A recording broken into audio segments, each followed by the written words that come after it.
It's an exciting, but also admittedly confusing time to be publishing a book.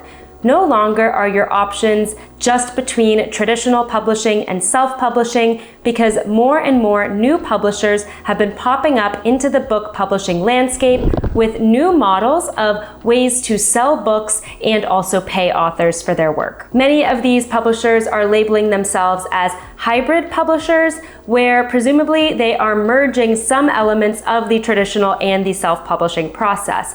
However, there isn't a clear definition on what a hybrid publisher is. There are not specific standards that they need to follow. So in this landscape with self-publishing, traditional publishing, and hybrid publishing, it is more perplexing than ever to figure out what your ideal publishing path looks like and which publishers you should pursue. How are you going to find the right publishing team that is going to truly champion your project and help you with design, editing, marketing, and sales? You want a publisher who is truly going to support you throughout the entire process and ultimately help you create a book that you can feel proud of. So today I'm going to talk through a report that was recently published about the hybrid publishing landscape and also make you aware of some potential dangers and scams to be watching out for. This report had a lot of really insightful statistics and takeaways that I want to illuminate for you, especially if you are in the process of considering a hybrid publisher for your book. Unfortunately, there are a lot of potential pitfalls and dangers to watch out for, specifically within the hybrid publishing space,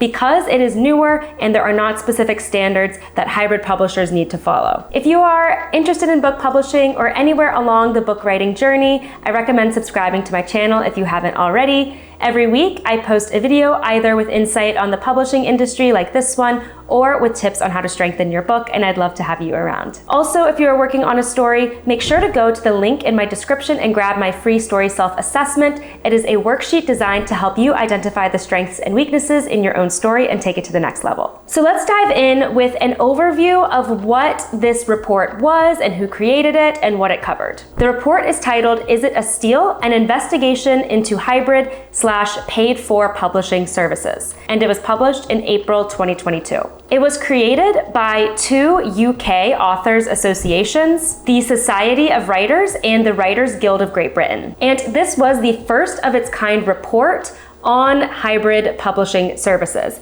As I alluded to before, there really aren't a lot of standards or definitions operating in this hybrid space. Basically, anyone can start a publishing company and label it as a hybrid publishing company if they want to. So these two author organizations felt there was really a need to provide more framework and actually gather statistics on authors who have taken the hybrid publishing path, so that knowledge can become more widespread throughout the author community, and everyone can go into a potential hybrid publishing deal with that knowledge and full education on this hybrid publishing landscape. So first, it's important to emphasize how the organizations and how the report defined a hybrid publisher. In this report, they were only covering service providers who charged the author for publishing, and they either took a percentage of the profits or the author's rights to the work. So they had to meet those two criteria in order for the report to consider them a hybrid publisher. There may be other publishers that operate with a different business structure than that, but those were not covered in this report. The survey gathered intel from 240 authors who used 91 different hybrid publishing companies. So I read through the report and I want to distill it down to the key takeaways any author should know who is potentially considering a hybrid publishing deal. As you're going to see in the information I cover, this report definitely skewed toward highlighting the potential dangers and issues with these hybrid publishing companies, but I don't want to scare anyone off. If you are considering a hybrid publisher, or if you have published through a hybrid publisher, this is not meant to shame you in any way, especially if you have already vetted the publisher and you feel confident in your decision. All I'm trying to do in sharing the information from this report is giving you more intel, more education, and more awareness on these publishing options so that you can ultimately choose the right path for you. The first point that the report makes is that hybrid publishers are preying on authors' eagerness to publish and their naivety on the industry. The report states explicitly that hybrid publishing is, quote, the worst option a writer can take of all the current publishing options available, meaning that they presumably favor either taking the traditional or the self-publishing path instead of hybrid. They also say they, quote, invariably advise against it. So they are taking a very hard stance against hybrid publishing. Why are they making this strong, sweeping statement about this publishing option that has emerged in recent years and has become increasingly popular among writers looking to get published? Remember the specific definition that they are using for hybrid publishers. A publisher that A, charges an upfront fee to authors for publishing, and B, takes either a percentage of the profits on publishing or takes the author's rights to the work. Historically, publishers that use this model have been called vanity publishers because they are appealing to the author's desire to get published and see their work out in the world. The idea is that they are not actually supporting you in your financial success or your writing career. They are merely just appealing to the writer's ego in a way, their desire to see that book published. Now I want to read a brief excerpt from the report that speaks to this first point about hybrid publishers being predatory. At the point of submitting a work for publication, writers are vulnerable. They have invested a great deal of time, work, energy, and creativity in their manuscript. Now they want to be read and for their work to be legitimized. Hybrid/paid-for publishing services often exploit this desire, sending excessive praise about manuscripts and telling writers what they want to hear. They might claim their approach is better than traditional publishing or self-publishing without ever explaining what that means.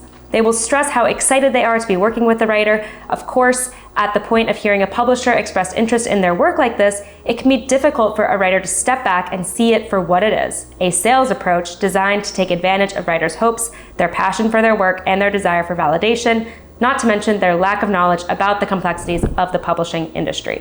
There's a lot to unpack here, but it kind of boils down to, if it sounds too good to be true, it probably is. If a publisher is coming to you saying, pay me thousands of dollars and you're going to see your book published and it's going to be a bestseller, that probably is too good to be true. Because as we know, the publishing industry is a gamble. No publisher can ultimately predict what sales are going to look like.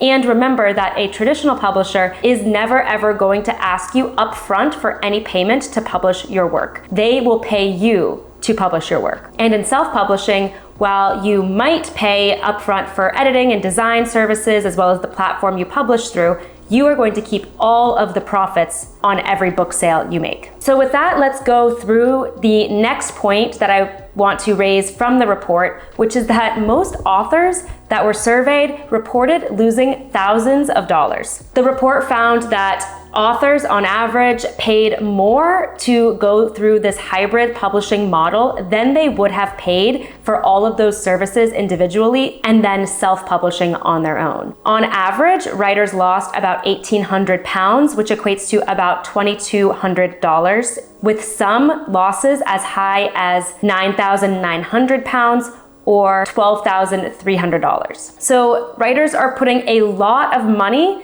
into these hybrid publishing companies, which is what is allowing them to continue marketing, continue finding new authors to take money from, and continue growing, but they are not actually making that money back. And in fact, only 6% of the authors surveyed reported making a profit on their book sales through their hybrid publishing deal, compared to 94% reporting a loss. Now, I'm going to make an assumption here that when that 94% of authors signed that hybrid publishing contract, they did not anticipate that they were going to lose the thousands of dollars they were handing over to the hybrid publishing company, meaning their expectations likely did not match the reality of their experience with the hybrid publishing process. The next point that the report raises is that hybrid publishers do not offer high quality services or distribution methods. Building off of what I was just speaking about, the report found that authors who went through the hybrid publishing process could not justify the quality of services they received with the price they had to pay for them. This could encompass the editing services that the hybrid publisher provided, or the design services, or the marketing or sales services. One of the big reasons why hybrid publishing might appeal to an author who maybe doesn't want to self-publish or isn't able to go through the traditional publishing path is the idea that the hybrid publisher could potentially find a stronger readership